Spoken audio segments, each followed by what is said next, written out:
Welcome back, panelists here. Hugh Hewitt, host on the Salem Radio Network. Yamchie Alcindor, White House correspondent for the PBS NewsHour. Amy Walter, national editor for the Cook Political Report. And Joshua Johnson, host of 1A on NPR. Well, let's give you the week in Trump. By day of the week and headline here, we've shortened the headline. Monday, we learned from the Senate Russians targeted Mueller. Tuesday, a judge rejects the Michael Flynn plea deal. Wednesday, the president on Twitter announces Syria withdrawal. Thursday, his defense secretary resigns. Saturday, we officially have a government shutdown. Oh, the week that was, Amy Walter. Just a normal week here in Washington. I felt like, in all honesty, that this is the week that is peak Trump. Whatever you want to say. This is the peak Trump era. That's fair. Well, and to Senator Toomey's point, is this the week when the Senate finally says, okay, we've put up with a lot of things that we don't really like, but on foreign policy, this is where we're really going to push back. We're going to push back on whoever the Secretary of Defense nominee is. We're going to push back on Syria. We have the purse strings. We have power. We don't have to be held hostage to whatever the impulsivity of the president is. And it's our opportunity to show that. And yet, I don't know. That will be, to me, that will be the turning point, Chuck. That's where we'll have hit a different phase in this relationship between the president and his party.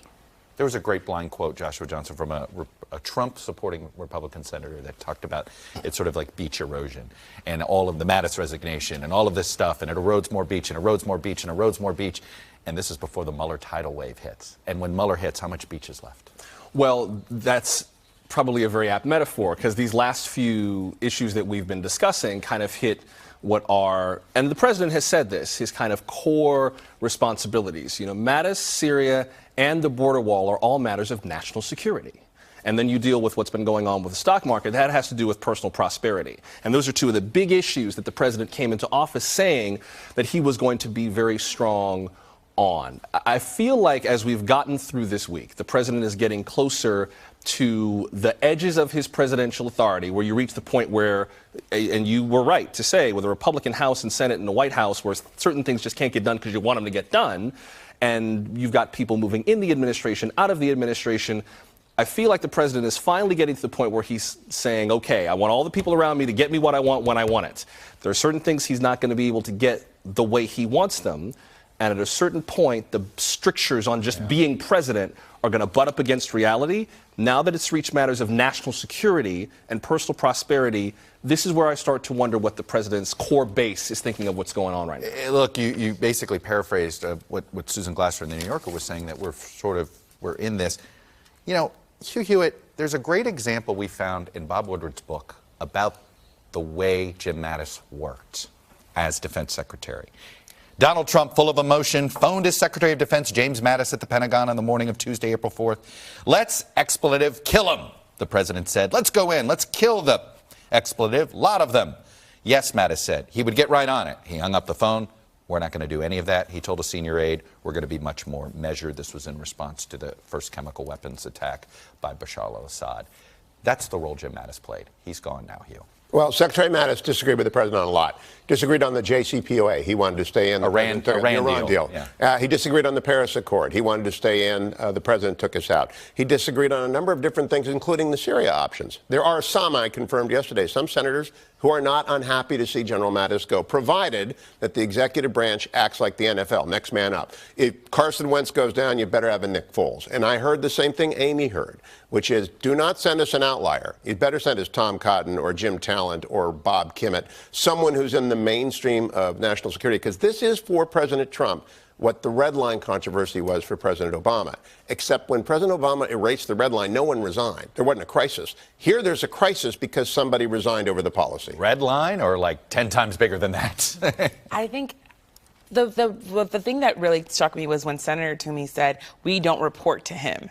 If you start hearing more senators say that and start acting like they're not reporting to President Trump, but really to his base and to his voters who they share, I think that's when we start seeing President Trump saying, wait a minute, these people who are another part of body of elected officials, they're going to push back on me. I think the worst thing for the president right now is that he's sitting in Washington by himself, that his wife and his child had to be flown back from Mar-a-Lago, turned around to be told, you have to come here to be with him. And it's this idea that it's because he's sitting in Washington as everyone else is going home, understanding that he does own this shutdown. And he said that he was going to be proud to shut down the government and that he wasn't going to blame Democrats. Now, you can go back and forth on whether or not what he shut down the government for was what he said, but there's this idea that the messaging war, which is the thing that the president really loves to do, he's kind of losing on it, and the conservative media is reminding him of that. You cave now or cave later. Right.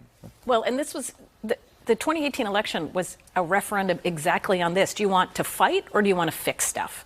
Democrats ran on, we're going to come and we're going to try to fix stuff. This impulsiveness, this way of governing is not working. And Democrats ended up winning the popular vote by what, almost 9 points, picking up 40 seats. If this is the continued strategy that the White House wants to take into 2020, their only hope is that Democrats in 2019 overreach and do a lot of infighting. And that's what he wants. He wants a fight he doesn't want to fix. The Senate Republicans, as a bulwark, they, to me, Joshua, decide whether the president finishes his term or doesn't. Pure and simple. Oh, for sure. I mean, well, and that's why this Jim Mattis resignation is so harmful to his future. The Jim Mattis resignation is a big deal. The Syria pullout is a big deal. Brett McGurk leaving is a big deal. You know, if the Democrats decide to go for impeachment, of course, the Senate Republicans make a big difference. I think you're right. I think had it not been for Jim Mattis and Syria, this would be a very different conversation, particularly the shutdown, which I don't think a lot of Americans really will feel, except for maybe this weekend, because you've got TSA agents and air traffic controllers who are furloughed. So please be nice to your TSA agent today. Yeah, that's for sure. You know, please be nice to the people in line today. Please, they're not getting paid today or until we pass another bill to get them paid. But, a lot of the folks who commented to me, some of our listeners are like, yeah, it's a shutdown, but this is just kind of like D.C. today. Yeah, well, I'll tell you, we're on pause on that, but that's the problem. They've made the shutdown too easy. Yes. Maybe. There actually is no political pain with it anymore. And until there is, they might actually act more responsibly. All right. Hey, NBC News fans, thanks for checking out our YouTube channel. Subscribe by clicking on that button down here, and then click on any of the videos over here to watch the latest interviews, show highlights, and digital exclusives. Thanks for watching.